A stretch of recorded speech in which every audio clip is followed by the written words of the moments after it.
Dan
sembah niring ulun kapur barisan morbengrat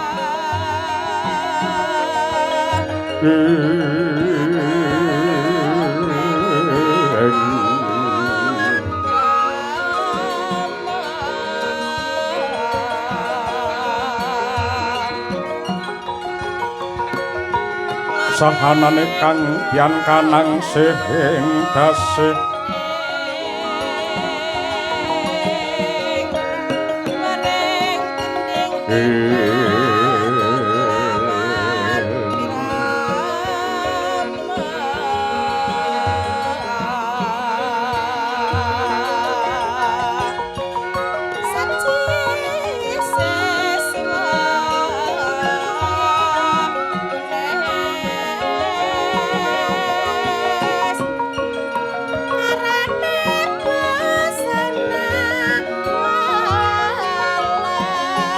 sahanane kang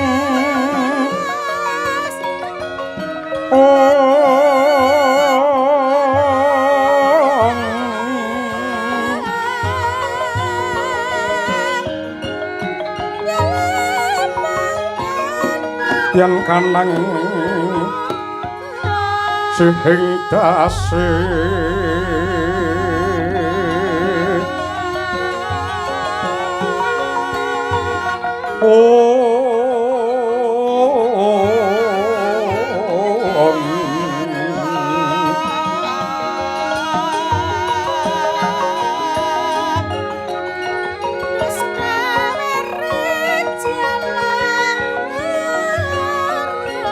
mawe buka sawegung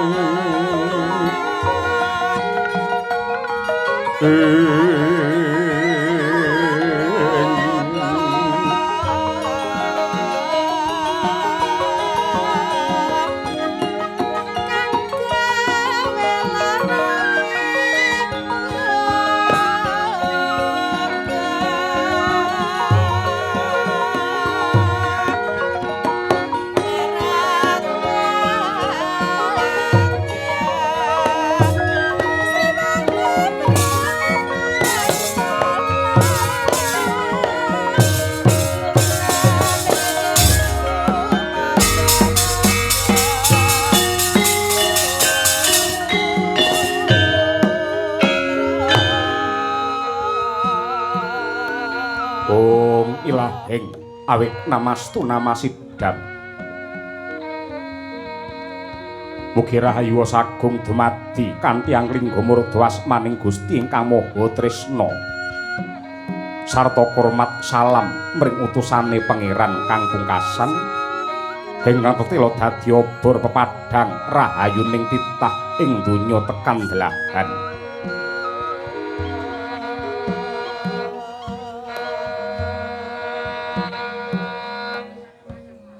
Narbuka wewaraning carita sinungging langening budaya luhur yekti dadya tepa tuladha ingkang becik tindakna dening ingkang ala singkirana. Kelir ginelar awarna seta yekti gambaraning jejabang ingkang nembe lair suci resik tan kalepetan ing dedusan.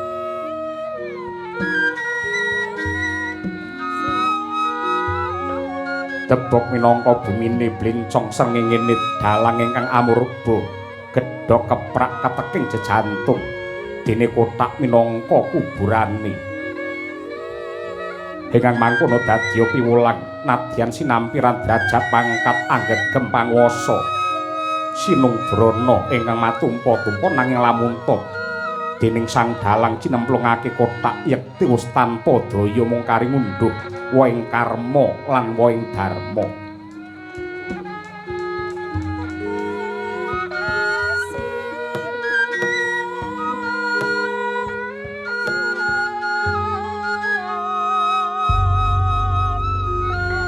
Smeblak sora sang Hyang Pratangga pating Brawetan hanelai ginabit gunung temah temlawung sorot nglembayung.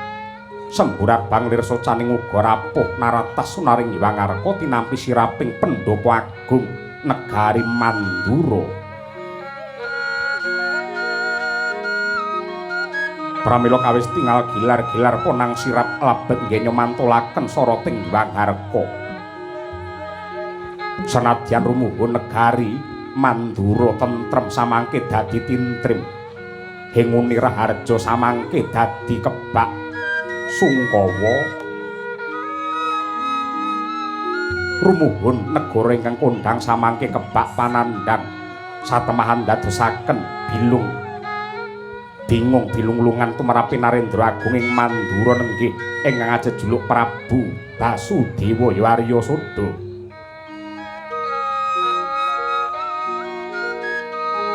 Senadyan lenggah ing stinggil Binatarata kadhep para sentana praja parandene kawis tingal datan jenjem lenggahe pantrawang tebih.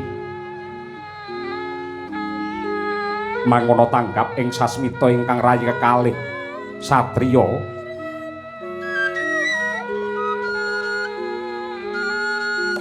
ing Lesanpura nenggih Raden Ugrasena miwah Raden Bismaka Yarya Prabu Rukma sigra ngudi cara mrih lejar sang nata ing lagya nandhang wigena.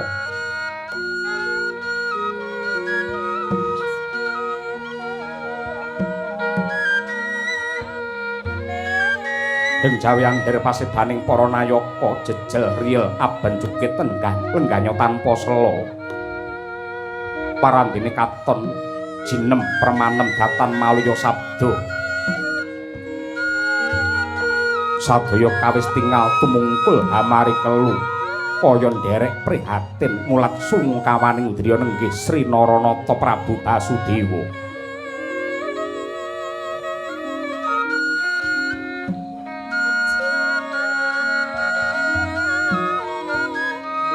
Dereng kang gawijil pangandikane Sang Nata Prabu Arya Soda mangkono ingkang kawiyos sing lisan.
ramyaning kang sasangka kumanyar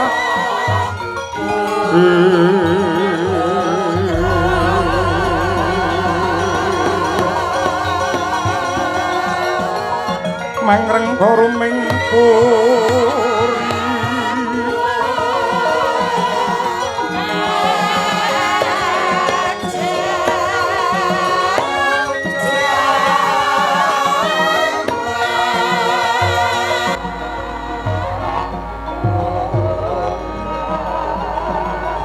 mangken tanpa siring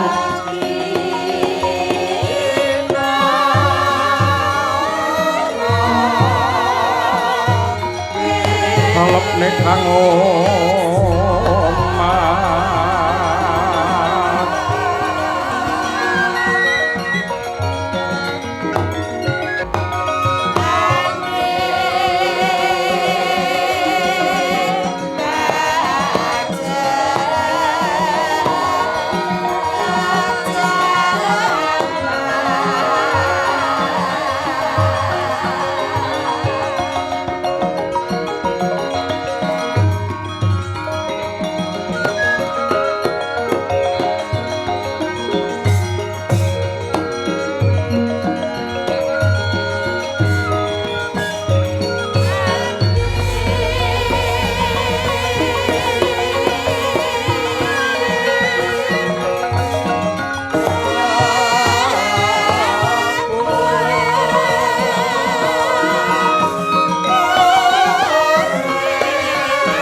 mangkya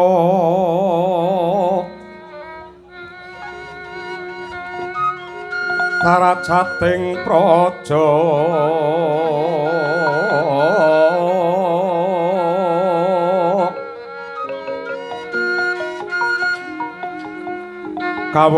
kawuryan wasanya ruri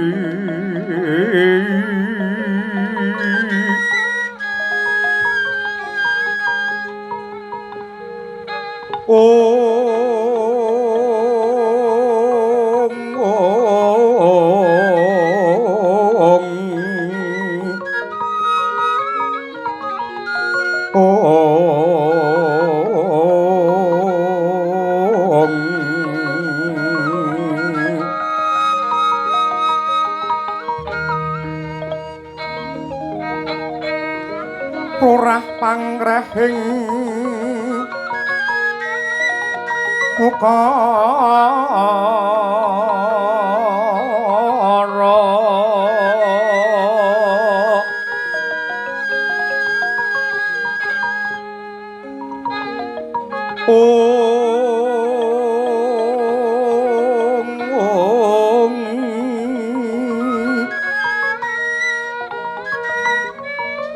karana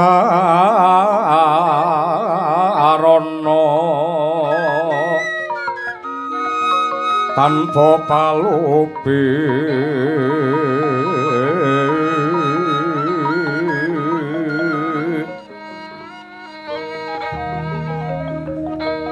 hati laras silas tuti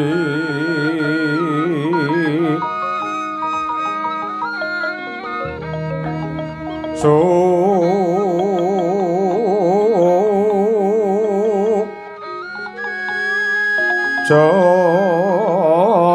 Sarjono kelu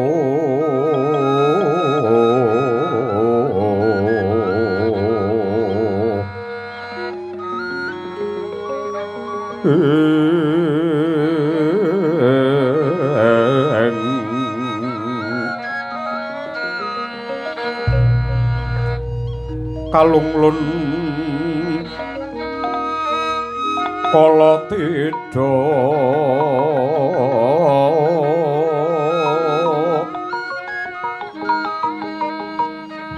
tidem tandhaning dumati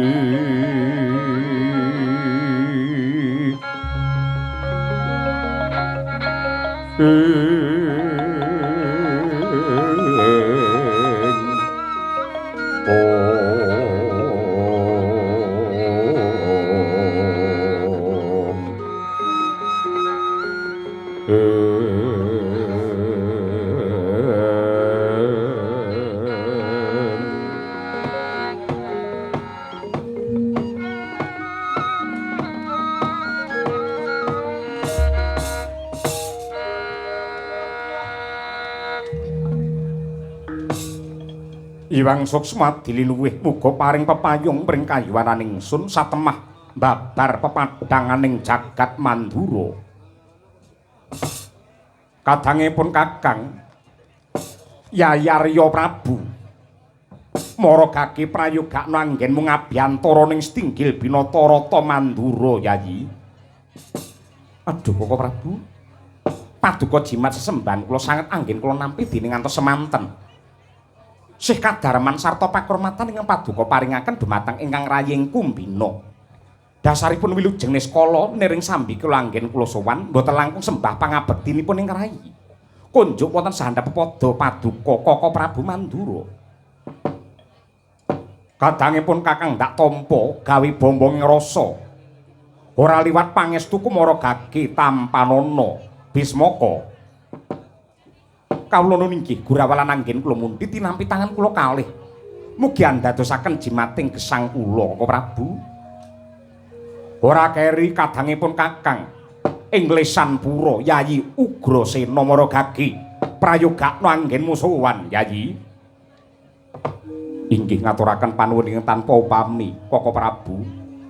Wilujeng niskala niring sambi kula anggen kula sebo mboten langkung sembah pangabekti. Minangka tandha pengaji-aji kunjuk wonten sahandhap pada paduka Kanjeng Koko Prabu.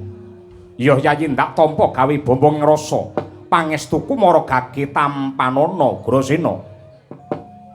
Kawula ninggih Gurawalan anggen kula mundhit tinampi tangan kula kalih kinalungaken wonten ing jangga kapetekaken wonten ing jaja rumeketing wardaya mewah ana radaking kayuwanan paring pangsu saking paduka Kanjeng Koko Prabu Mandura.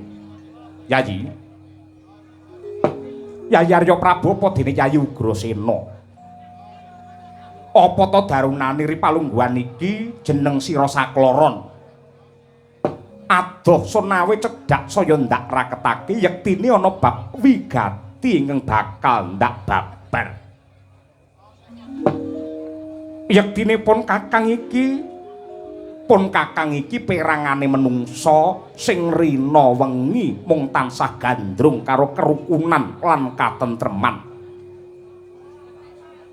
Saya-saya bareng pun Kakang pinitaya dening para kawula lan antuk pangestuni para sepuh. Jumeneng nata ning negara Mandura yektine ingsun mikul tanggung jawab sing abot tumrap banger bacin budheg bening mulya rekasane wong sak negara.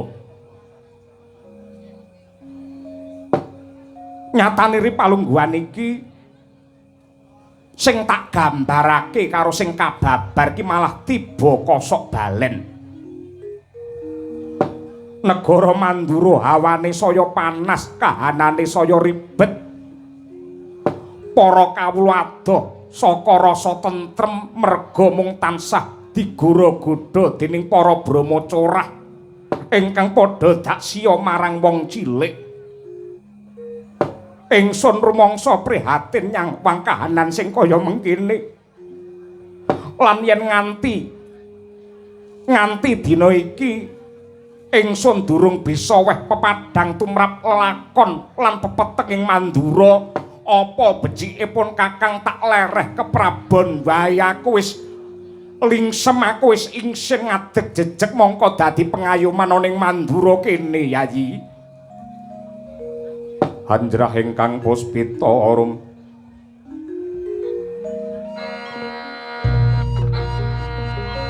kasliring samirana ombre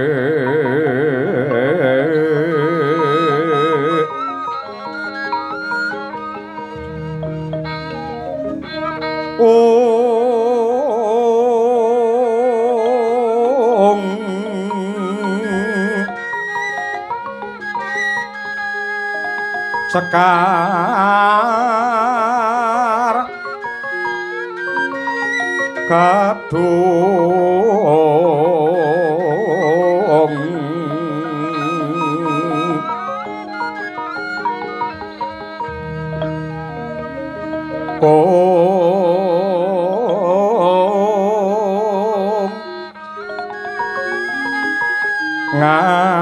ngaskan danyo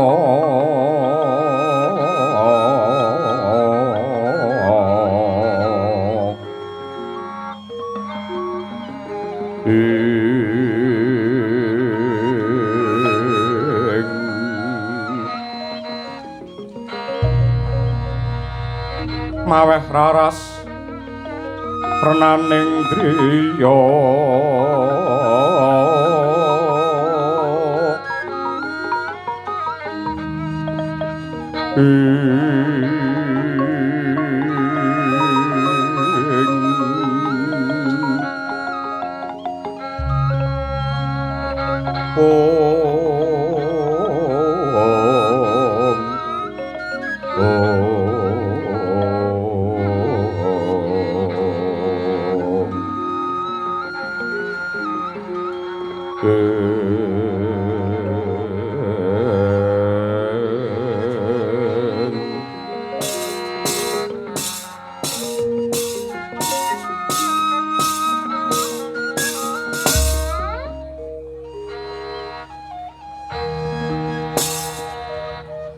kawula nuwun sewu njeng Koko Prabu Jimat sesembahan kula kalilan kula ingkang rayi badhe nderek sumelawatur lan mbok menawi wonten lepating atur kawula diagung pangaksama paduka njeng Koko Prabu.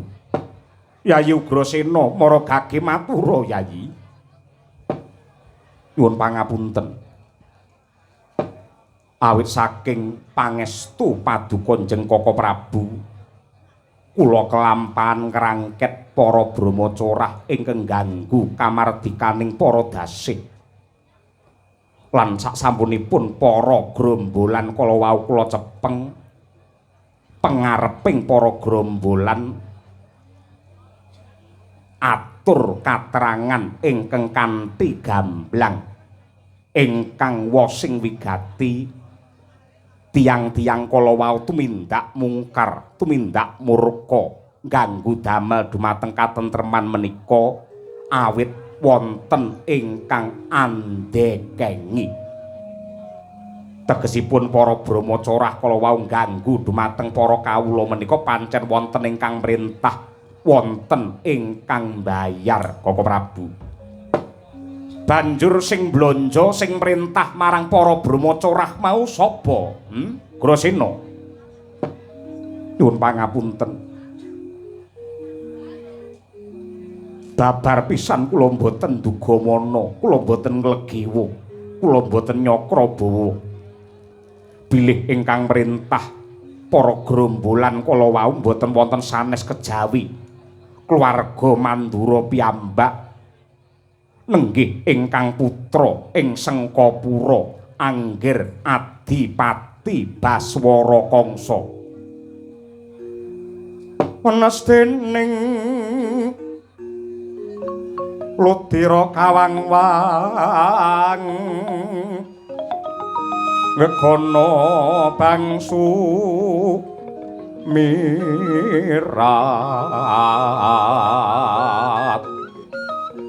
Om.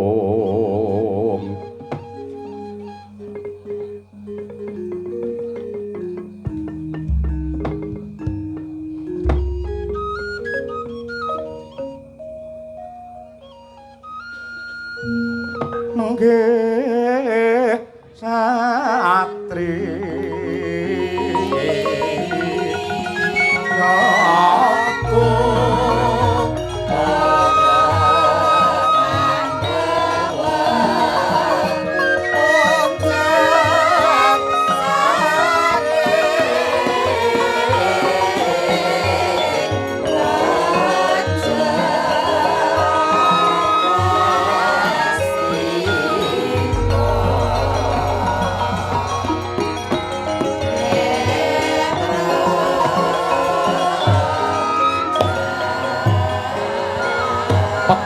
dedet lalimengan jagat Mandura.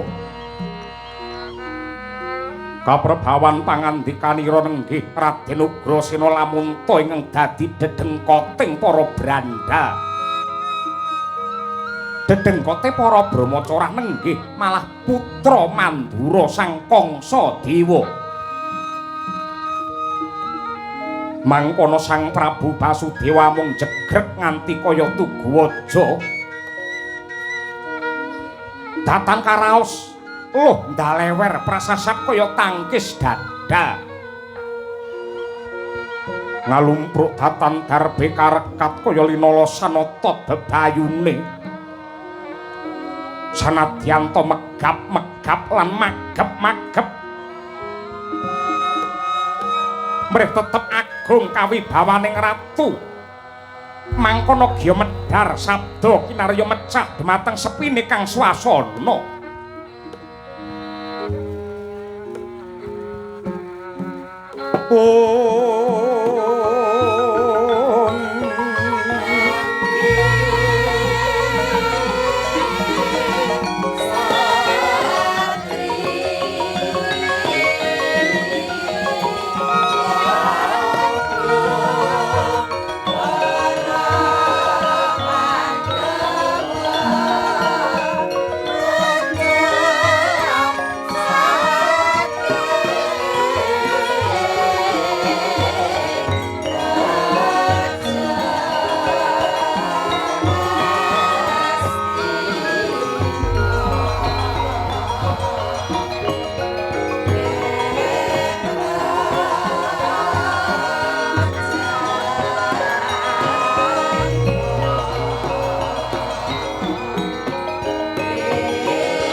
Mugi paduka paring pengayoman dumateng jagat Mandura.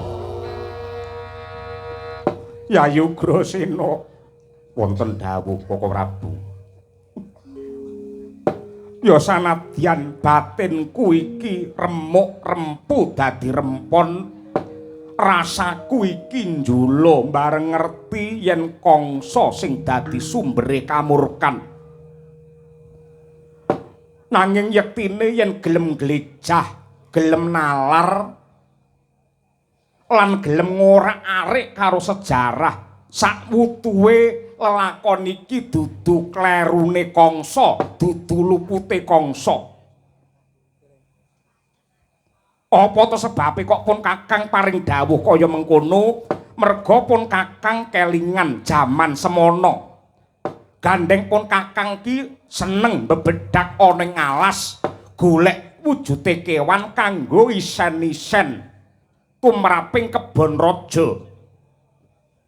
Mongko wis cetha lamun to garwaning sun ki ana 3. Ya kuwi Mairah, Mahira utawa Mahindra, ingkang angka 3 ya kuwi Badrahini. Nalika semana pun Kakang ora adil sing dak kanthi bebedak ana ing alas. Nalika semana ya mung Mahira kelawan Badrahini, ning Mairah ora ndak kanthi malah ndak dawuhi supaya lenggah ana ing kraton. Lah kuwi mula bukane iki lelakon iki dadi ribet, dadi pepet ya ngono kuwi merga aku duwe bojo sing cacahe 3 ning nyatane aku ora bisa adil. Yen aku adil kudune bojo 3 mau tak jak kabeh ning tak kerekke siji. Bareng nyatane tak kerekke siji nemahe bilahi merga kamurkane Narendra Ngwagra Prabu Gurawangsa sing wani nyidra resmi kelawan Mairah.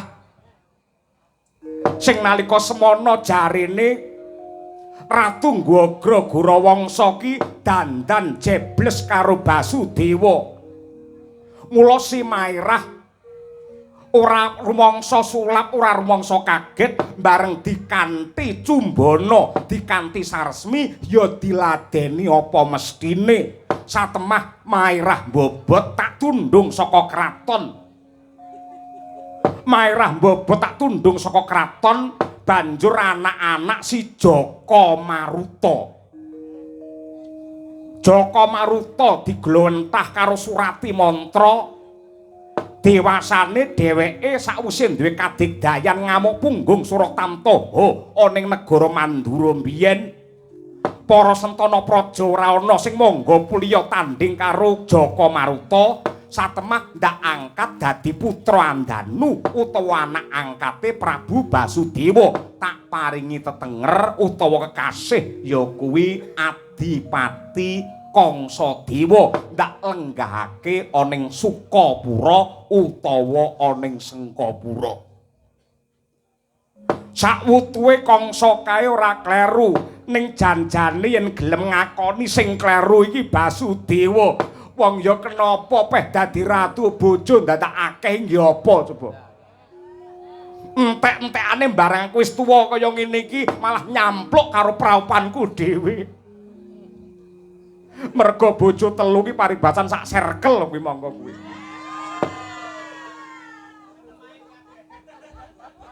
Kok Rabu nuwun sewu. Pelampahan ingkang sampun kawuri mboten perlu dipun penggalih nanging monggo sakmangke netepaken kawicaksanan kanthi adil lan adhedhasar kautaman. Dene kinarya nyirep prahara mrih yuwananing Praja Mandura, kula suwun Kaka Prabu sampun ngantos wigih haringa, sampun ngantos mangkro tingal. Nadyanto angger Kangsa menika sampun kadaku dados putra paduka nanging gandeng Kangsa sampun murang susila, nerak pacak trajang angger mila kedah nampi pidana jumbuh kalian pranataning praja ing sampun lumampah. Inggih kanthi mekaten hukum Praja Mandura tetep wibawa lan boten dipun sepelekaken dening sinten kemawon. Hambek paduka kedah sama beda dana denda, tegesipun Nadyanto wong liya braya yen pancen gedhe labuhe kedah pinaringan nugraha, kosok wangsulipun Nadyanto keluarga kulit daging sanak kadang yen perlu putra.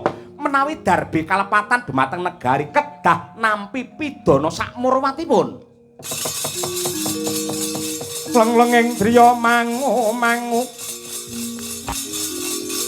manggon gong kandhuan rimang lir-lena tanpa kanin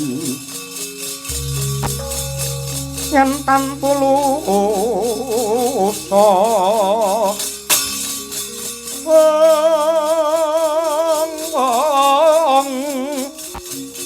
mengku sang Hyang Utama mangkono Sri Narendra Sri Narendra wus nyolon hangrapa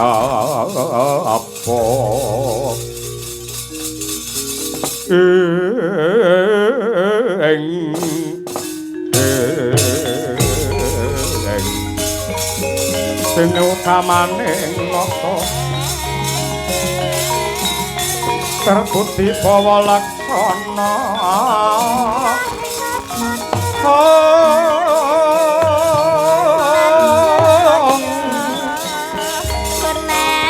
sirep terbukti mangkono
sanyatane kunjeng seret winangun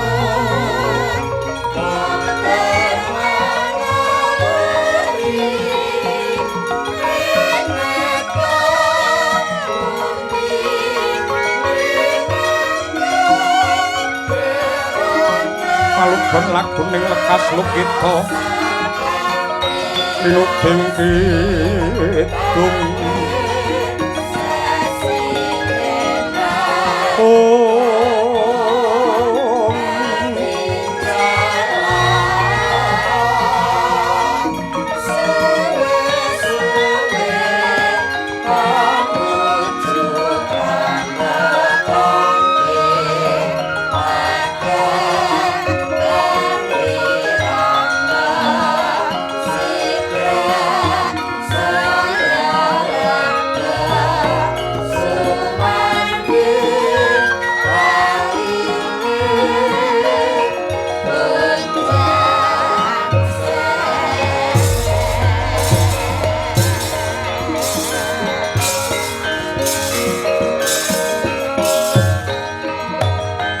dereng paripurna nggih imbal wacana wonten ing Stinggil Binaparata negari Mandura dadak ebah kang samya maraseba hanenggih katungka praptaning Adipati Sengkapura nenggih Sang Baswara Kangsa ya Jaka Maruta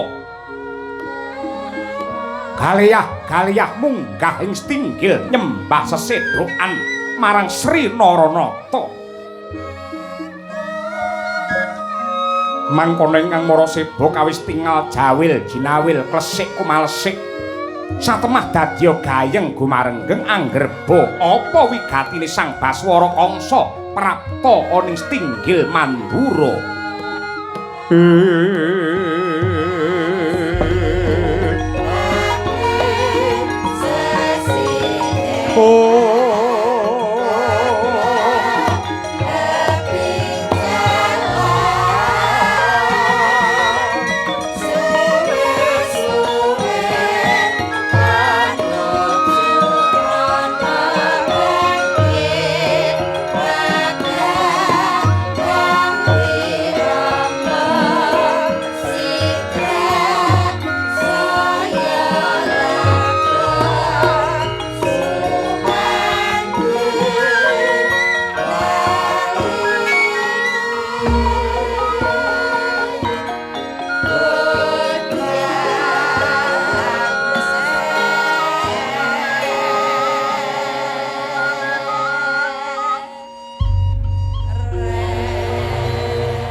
Rejeng nayakane ngrat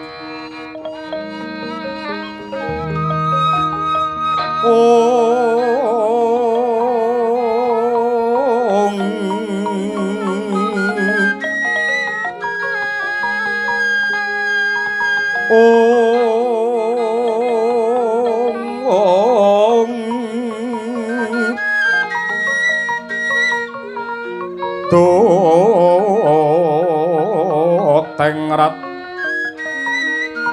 kutama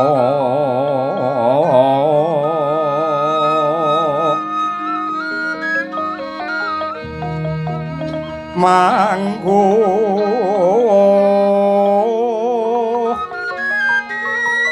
manugraheng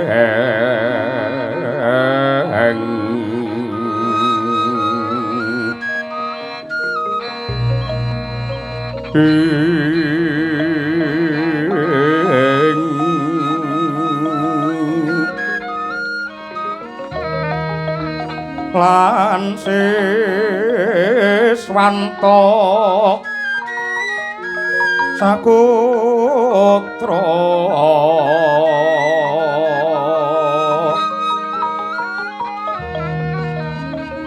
tang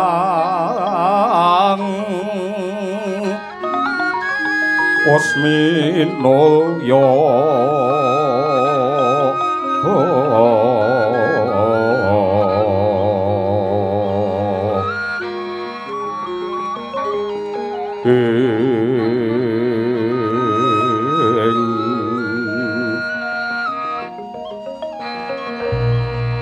Pang Osminulya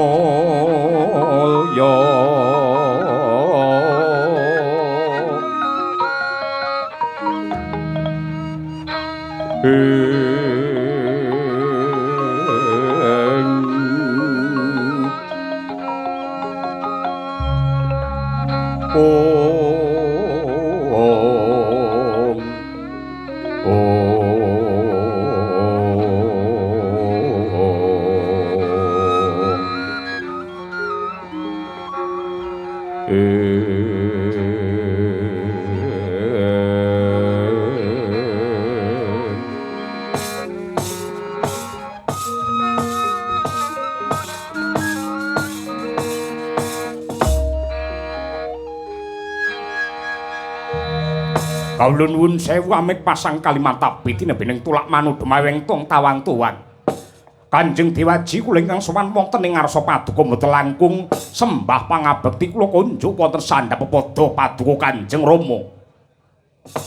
Ya jagat ya dewa ya Bathara putraku Kangsa.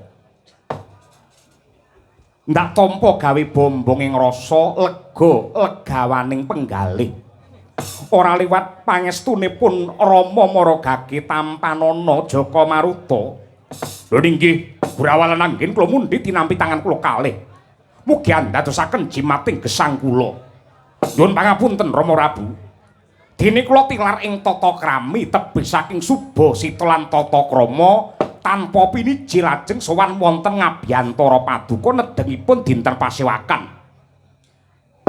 Yektosipun paleh-paleh menapa lan sebabipun menapa kok kula cumantaka kados mekaten karana kula menika nganggep dumateng paduka menika tiyang sepuh kula menika mboten namung tata lair kemawon ning kandhas dumugi ngantos wonten ing batin. Mila kala mangsa menawi wonten kawula ingkang ngrasani ngraosi awon dumateng paduka cocok kula ingkang mboten trima, kula ingkang mboten narimakaken. Lah saya dangu kok kuping kula menika kok saya abang, saya panas amargi kathahipun para kawula ing sami ngraosi dumateng paduka. Lah, ngeten.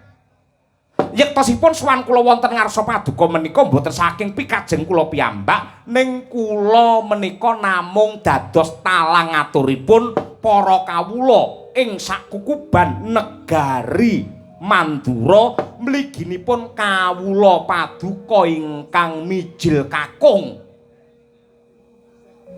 Sampun pinten-pinten taun menika rumaos bosen.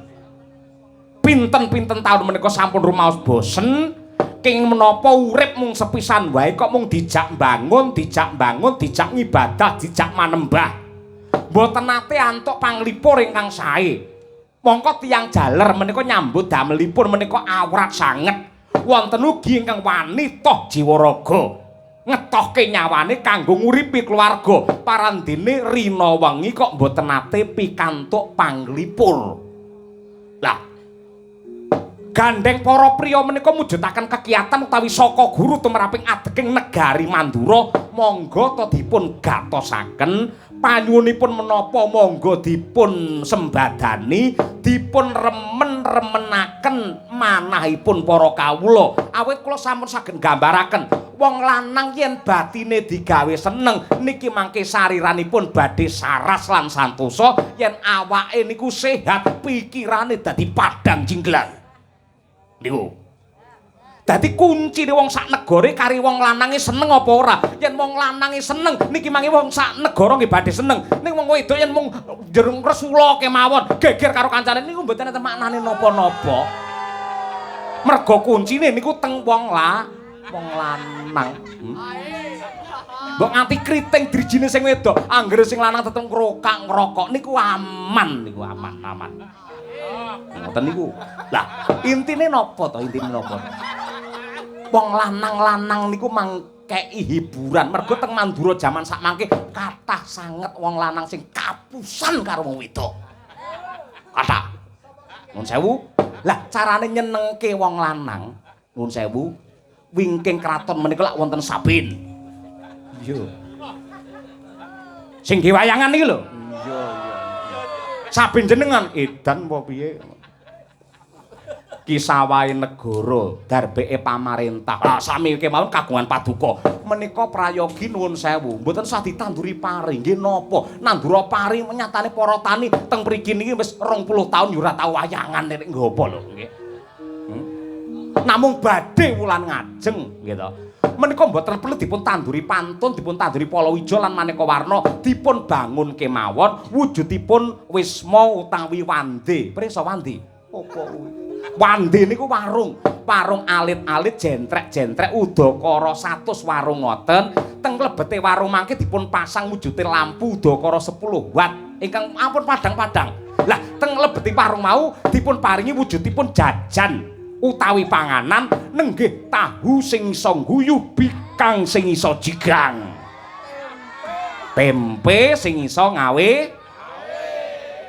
keplok awe-awe niku. Pamrih napa to? Menawi teng mriku mangke teng Pande wau wonten nuwun sewu jajan ingkang wujudipun kados mangkaten. Wong lanang niku padha cancut gumregut jumangkah anggenipun makarya saya makantar-kantar gitu. Saya makantar-kantar. Yen wong lanang niku seneng atine, niki jagat Mandura beres mangke. Beres mangke. Osik to. Sakjek jumblek aku dadi ratu krungu wae lagi iki nek ning warung ana bikang apa mau, bikang sing iso jigang, tahu sing iso guyu. Kuwi tahu cara ngendi kok tahu iso guyu? Lho, tegesipun menika mujudaken semu. Mboten kok panganan tahu niku mboten. Ning teng mriku mangke dipun pasang para-para wanita tuna susila. Tuna susila iki gaweane ngantemi karo kancane. Mboten ngoten. Tuna susila niku tegese wanita ingkang nuwun sewu leladi dumateng para priya ingkang irungipun lorek.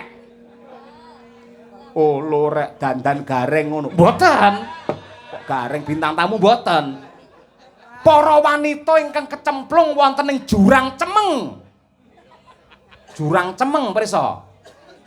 Oh, mergo dolanan HP terus njur kecemplung jurang. Mboten ngoten. Wanita ingkang nglipur dumateng para priya lajeng dipun bayar nyanyi mijeti. Nggih, mijeti lek mijeti ngenggon niku mangke. Aku nek saya kuwur, wanita kala wau nuruti kansane wong lanang. Wong wadon mau njur mbanyol nyanyi. Mboten ngoten. Kok ora cethok-cethok nuwun sewu. Begenggek nuwun sewu.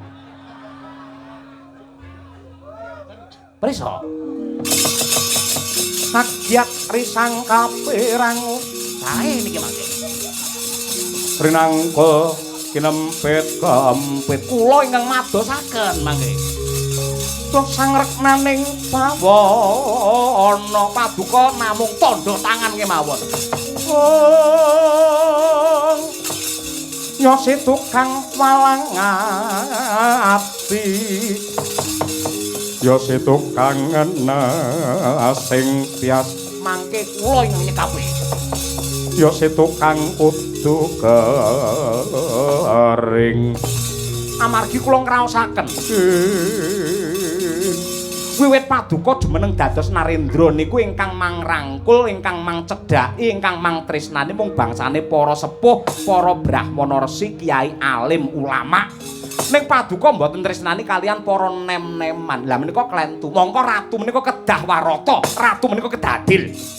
Ora kena kok Narendra mban Kinde mban Siladan sing ditresnani mung para sepuh mboten saged. Sedaya kedah pikantuk tetesing katresnan paduka diwaji. Lah kinarya gebrak dumateng kahanan kinarya nyelimur dumateng swasana supados para warga ing Mandura menika mboten namung mikir dumateng butuh kemawon kula usul kula nyuwun dipun wontenaken adu jago nanging kang dipun du sanes jago bopongan ning jago bombongan tegesipun dudu ayam lumrah sing didu ning jama menungsa kula sampun nyamigakaken paman Surati mantra mongko dados jago wonten Kaneman Sengkapura. Dene jago saking kraton mriki sinten nderek menawa paman Ugrasena napa paman Arya Prabu syukur bagi sewu menawi Kanjeng Rama pribadi ngang jumangkah dadi jago tanding kalian paman Surati mantra.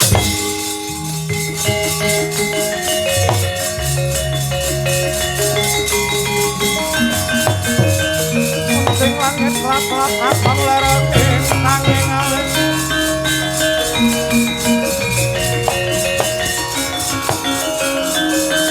Separang kabul wuker moyat mayit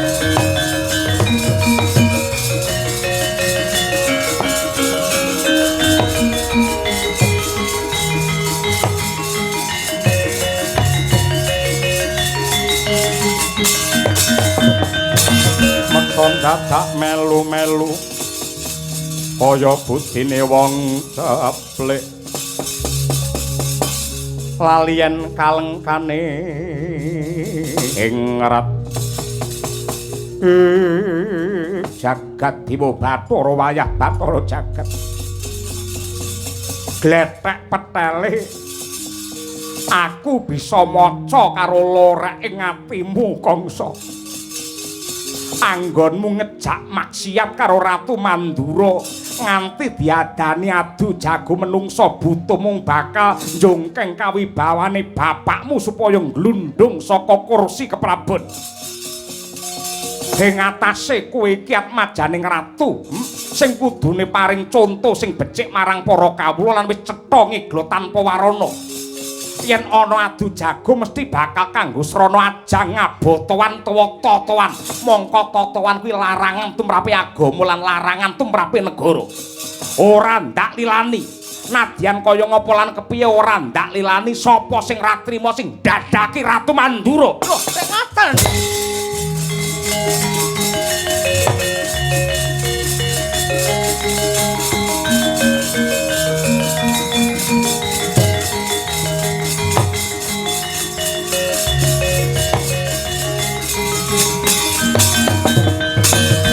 Marorek manguswamya ngambrengeng kadhi karunaning kaswase aneng marga mamalatgung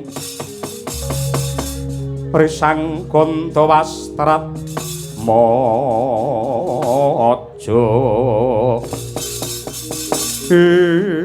nuwun sewu Dewaji bab menika kedah paduka penggalih kanthi saestu paduka penggalih kanthi wening kula wani matur kados mekaten menika ngibarate wong kendel mesti duwe piandel maknanipun menapa Mboten kok nama kula menika ngancam ngincim dumateng paduka Dewaji babar pisan mboten nanging menika kangge srana nylametaken para kawula Mandura supados mulya lan remen raosipun.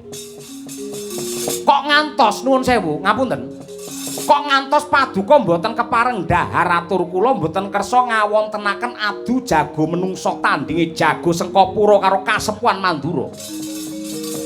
Nyuwun pangapunten sedaya loreking pakarti Sentana Praja Mandura boroke Ratu Mandura menika sampun wonten gegeman kula. Yen panyuwun kula mboten dipun pinangkani wewadi menika badhe kula sebar.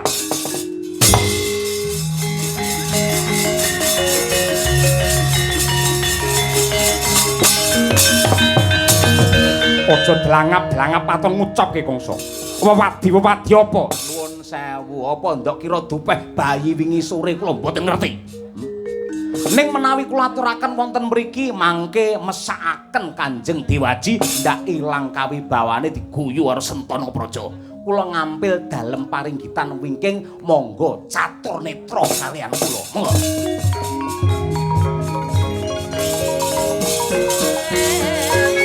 Arepe apa iki kongso iki?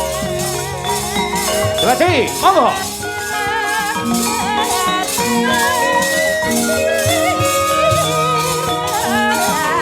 Kula putraning sun sirai kuwasa.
Kamsa yen nduk anggep Ratu Mandura lan Sentana Mandura duwe wewadi ingkang banger bajin tudono sing nduk karepake sing endi para gagewe ndongenga ngriyen dongeng nggih dongeng rembukan nggih rembukan ngapunten mriki mboten wonten kopi. Mboten kok nuwun sewu sinomane bingung mboten. Kula nyuwun prisa dumateng paduka niku lho. Mboten napa-napa. Kula pun kulina teng pundi-pundi niku ceret kula niku mboten napa-napa. Nyemoni mboten nyemoni pripun mboten. Pamrihipun anggenipun guneman kula kalian Kanjeng Rama menika merdika. Mboten perlu kenceng-kenceng. Wong ingkang ngertos nggih namung kula kalian Paduka. Teng mriki namung catur netra. Piye? Kondo. Nggih. Ampun kaget nggih. Ampun kaget. Nalika Paduka Kanjeng Rama maksih timur dereng jumeneng nata ingkang lenggah keprabon wonten ing Mandura mriki Kanjeng Eyang Kunti Boja wonten cariyosipun salah satunggalipun waranggana ingkang yektosipun menika saking dusun banjur nuwun sewu kluyuran turut pasar kalian rombonganipun mung nggawa bathok njaluk pelas teng pasar ya merga pinter lenywara pinter anggene mbeksa jaranan pisan. Satemah wonten daya darik saking para kawula minggahipun ngantos nggegeraken kraton Mandura.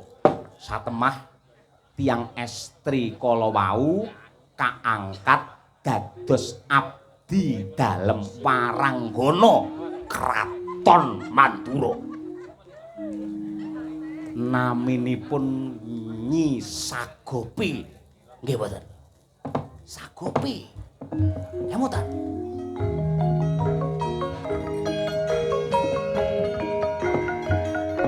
Sagopi gandeng dadi abdi kraton mosok jenenge kok mung Sagopi lajeng dipun gantos nami Ya Soda.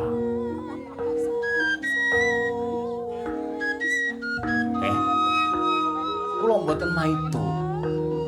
Kondange mbrepeki jagat Sagopi kala wau lelewane milangoni wiwit saka pucuk rambut nganti jempol sikil babar pisan boten wonten gethek sirine. Boten cacate. Kukulen nggih mboten. Suarane becik, suarane apik, pinter mbeksa, pinter ngedi busana ngadi sarira.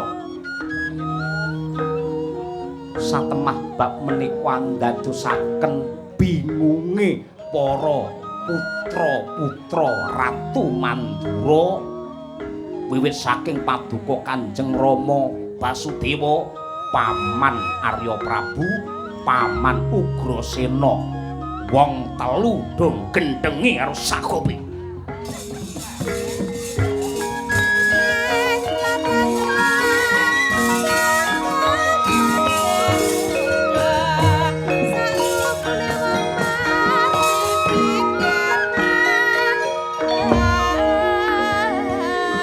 Salebetipun kraton ngawontenaken adicara nenggih klenengan Anggara kasih Sagopi dipun glandhang kalian putra Pambayun Mandura nggih Paduka Kanjeng Rama.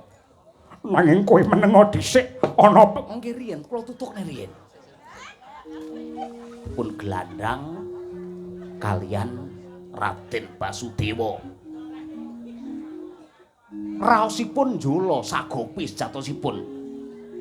Ning gandeng namung abdi yen nganti ora ngestokke dawuhe putra ratu mesti bakal nampa pidana gedhe. Lajeng dipun ladosi lambang sari menapa mestinipun ngantos Sagopi mbobot. Mangkiri, mangpinara.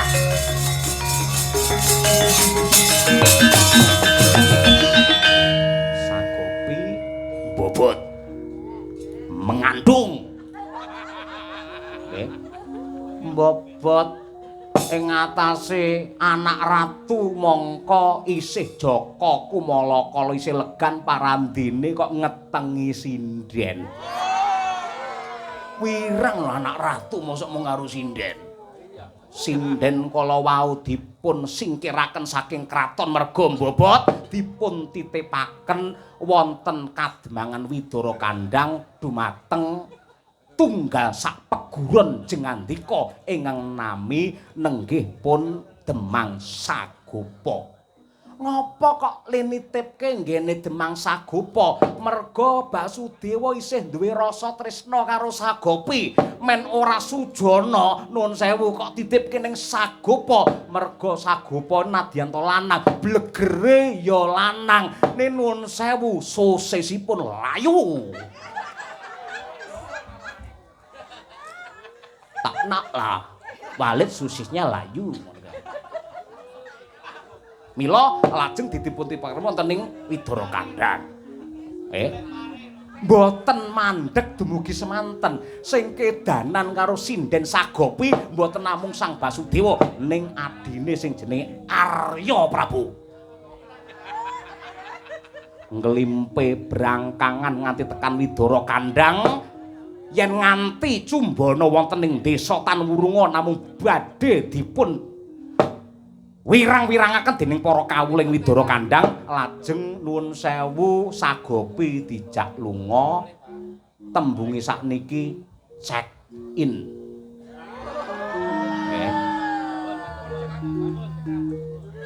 Lambang Sari anak-anak melih. Mboten namung semanten. Kok ya ana sing nusulne jenenge Ugrasena. Niku ya golek limpene kakange, watone kakange limpe nggih brangkangan teng Widara Kandhang. Nggih.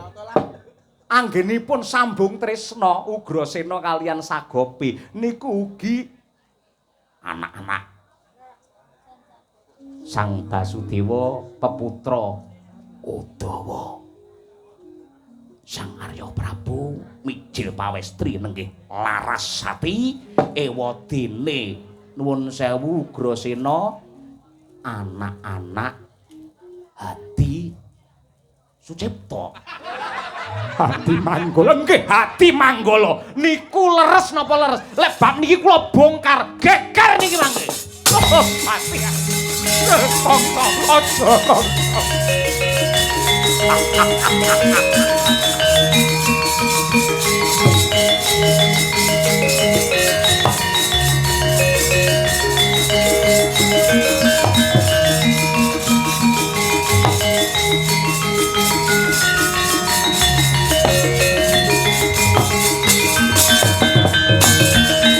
Langit kelap katon ero kincanging alis risang maweh gandrung sabarang kadulu. Kula mboten maido kenging menapa tiyang duka jaler utawi estri jaman sakniki kok seneng sedeng, seneng selingkuh merga sing miwiti niku wong kraton piyambak. Wis mingkemo kowe mingkemo. Adu jago napa dipun pinanggani? Apa wae panjalukmu tak turuti. Bakune sejarah elek iki aja kok sebar nang endi-endi Kangsa. Aja Kangsa.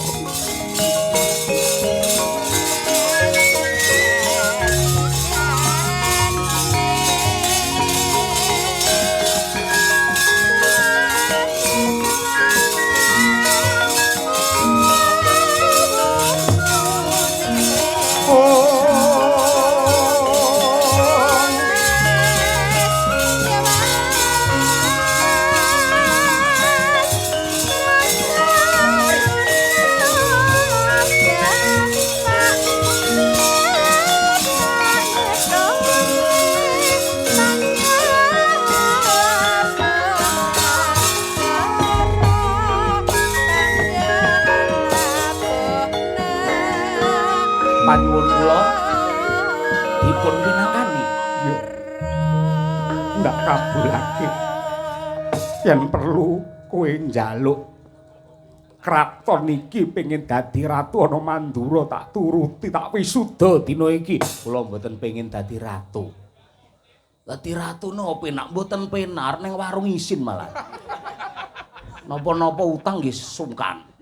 Pun dados ngeten kemawon ning nuwun sewu pajek saking para kawula separo kangge kula.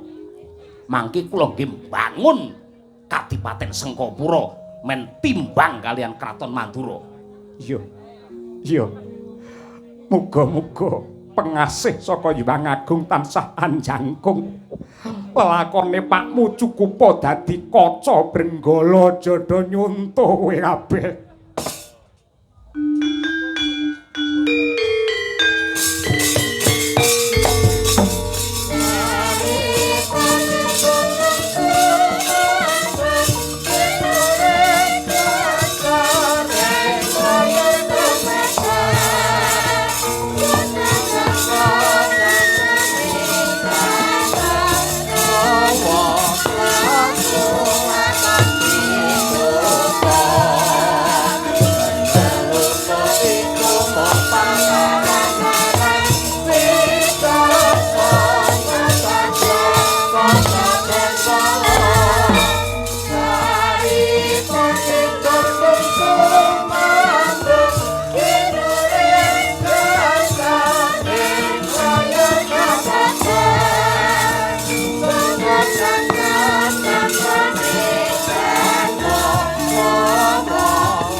Samara pamoring suksma sinuksmaya winahya ing asapi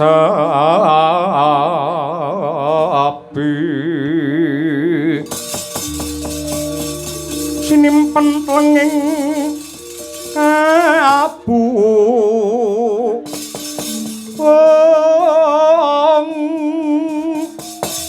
pambukaning warana tarlen saking liyep layaping ngaluyut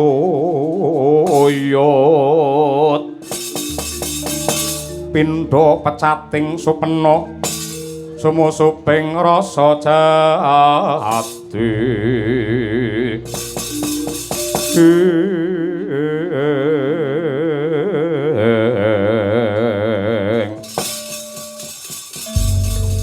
Purwa Madya Wasana samendhang boten wonten ingkang karempit sedaya atur kula sampun kula babaraken. Kula mangeni wekdal 7 dina. Yen nganti kasepuhan Mandura boten ngirim jago wonten alun-alun Mandura tanding kalian Paman Surati Mantra. Wit menika badhe daya ngadeke Kraton Mandura.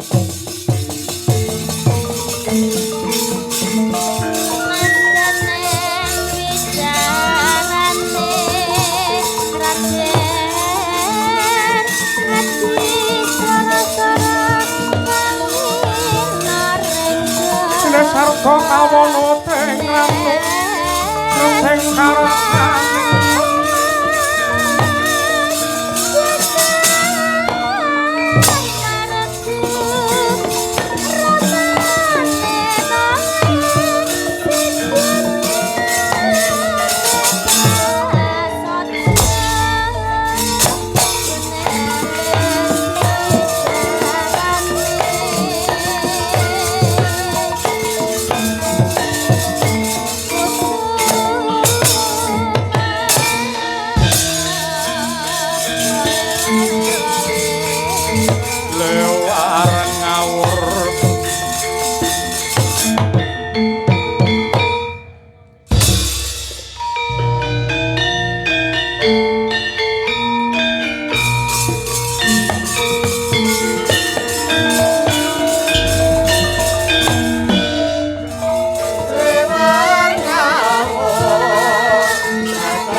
Kadangipun Kakang Yayi Arya Prabu Padine Yayi Ugrasena. Kawula nuwun wonten timbalan ingkang adhawuh Koko Prabu. Wonten timbalan ingkang adhawuh Koko Prabu. Nadyan kaya ngapa lan kepiye paribasane Kangsa ki ngibarate jaran lagi negar, geni lagi ndadi. Yen nganti geni ndadi kok malah kok kembari geni, tan wurunga malah saya murub makantar-kantar, yen para penggedhe mung golek bener iki engko wong cilik sing padha keblinger. Mula kang mangkono turutana apa kang dadi penjaluke Kangsa. Ndak perintah Ripalungguhan iki Ugrasena munggah ning pertapan Saptawarga.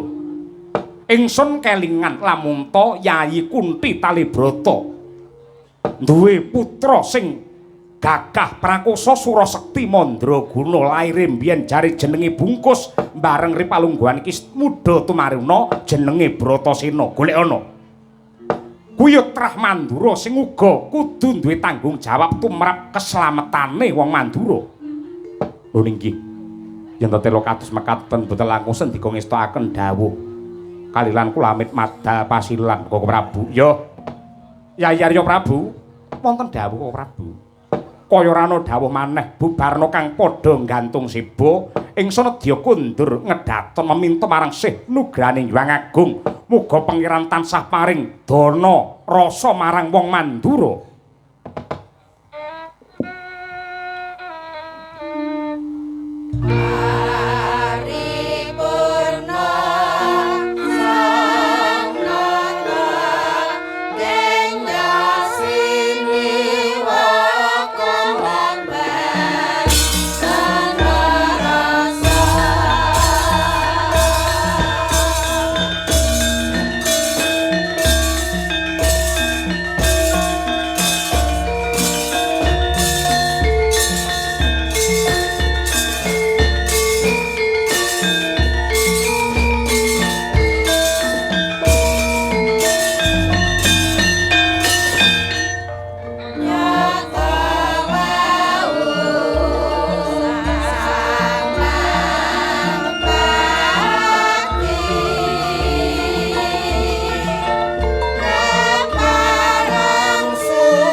Urip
aku kang setya satuku Mbak Dia ya Mbak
puji syukur